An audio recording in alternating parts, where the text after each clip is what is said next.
Olá e bem-vindos! Hoje vamos falar sobre, talvez, o texto mais enigmático e debatido de sempre, o livro do Apocalipse. E se, durante 2000 anos, o estivéssemos a ler da forma errada? E se a chave para o decifrar não estivesse no futuro, mas sim escondida no passado, bem à nossa frente? Vamos mergulhar nisto. Esta é a pergunta que pode mudar tudo. Vamos fazer um exercício. Por um momento vamos esquecer o fim do mundo, as bestas a sair do abismo, os anjos com trompetas. Vamos só imaginar que este livro não é sobre o que vai acontecer, mas sim o diário de alguém que viveu eventos absolutamente extraordinários. Durante séculos, o Apocalipse foi uma fonte de fascínio e, vamos ser sinceros, de uma enorme confusão para muita gente. Mas e se essa confusão toda existir simplesmente porque estamos a tentar ler o mapa ao contrário? A nossa investigação começa exatamente aqui, com uma chave. Uma que promete abrir o texto de uma maneira completamente diferente, trocando o que achamos que é simbólico por algo que pode ter sido brutalmente real. A premissa central desta linha de pensamento, a chamada teologia de impacto, é esta. E se tudo no Apocalipse fosse literal? Quer dizer, cada anjo, cada besta, cada número correspondesse a uma pessoa real, a um lugar real, a um evento que de facto aconteceu no século I. E se não existissem metáforas? Nenhuma. Esta frase resume a mudança de paradigma na perfeição. Nada representa, tudo é. De repente, já não estamos a decifrar códigos sobre o futuro, estamos a identificar suspeitos num caso histórico. O Apocalipse deixaria de ser um livro de profecias para se tornar numa crónica, num relato do passado. Ok, com esta chave na mão, a investigação começa a sério. Vamos aplicar esta lógica a algumas das figuras mais conhecidas e, digamos, aterradoras do Apocalipse e ver quem é que elas poderiam ter sido no palco da história do século I. O nosso primeiro suspeito, o famoso grande dragão vermelho. Bem, segundo esta teoria, não se trata de uma entidade cósmica, mas sim do poder político, muito real e muito sanguinário, da dinastia de Herodes.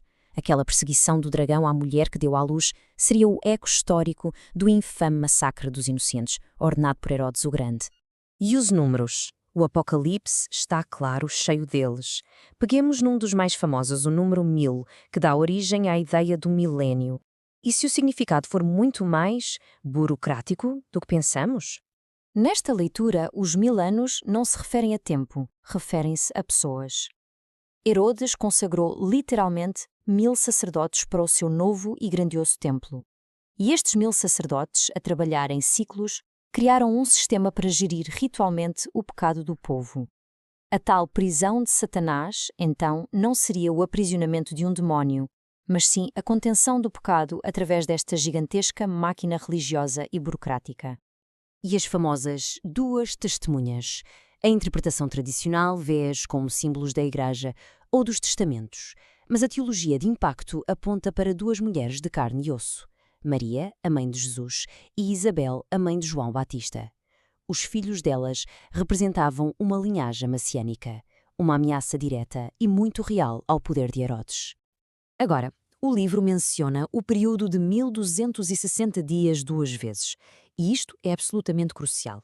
A teoria argumenta que não é uma repetição por acaso, mas sim duas fases distintas e seguidas na vida destas mulheres.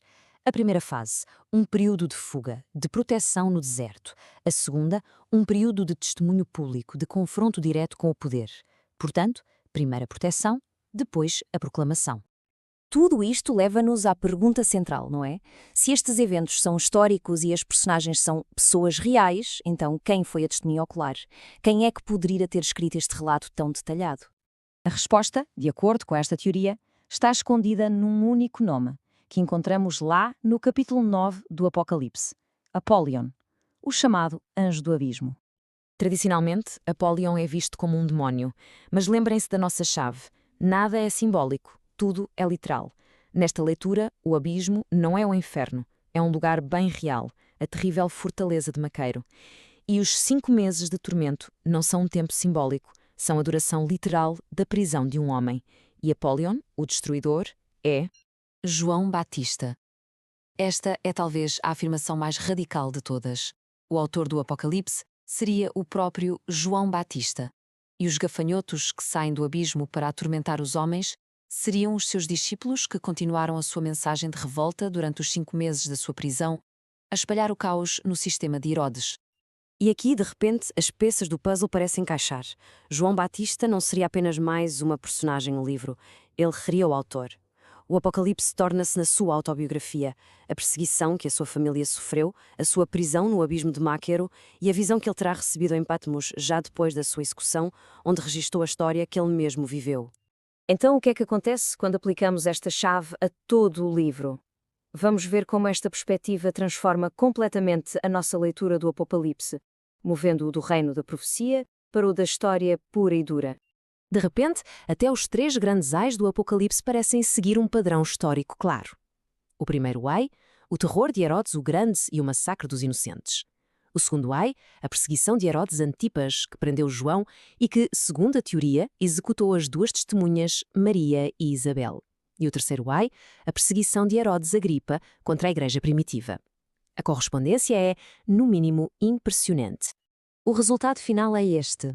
Os maiores conceitos do Apocalipse são arrancados do futuro e plantados firmemente no século I.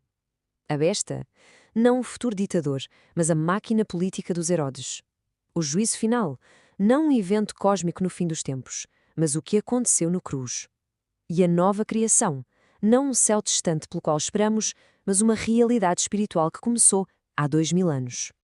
E terminamos com esta ideia. E, independentemente de se concordar ou não com esta teoria, ela obriga-nos a fazer uma pergunta algo desconfortável. Se um texto que conhecemos tão bem pode ser virado do avesso desta forma, que outras partes da história não são exatamente aquilo que parecem, desafia-nos a olhar para textos antigos, com anos completamente novos, e a pensar que, talvez, as respostas que procuramos no futuro já estejam enterradas debaixo dos nossos pés, apenas à espera de serem redescobertas.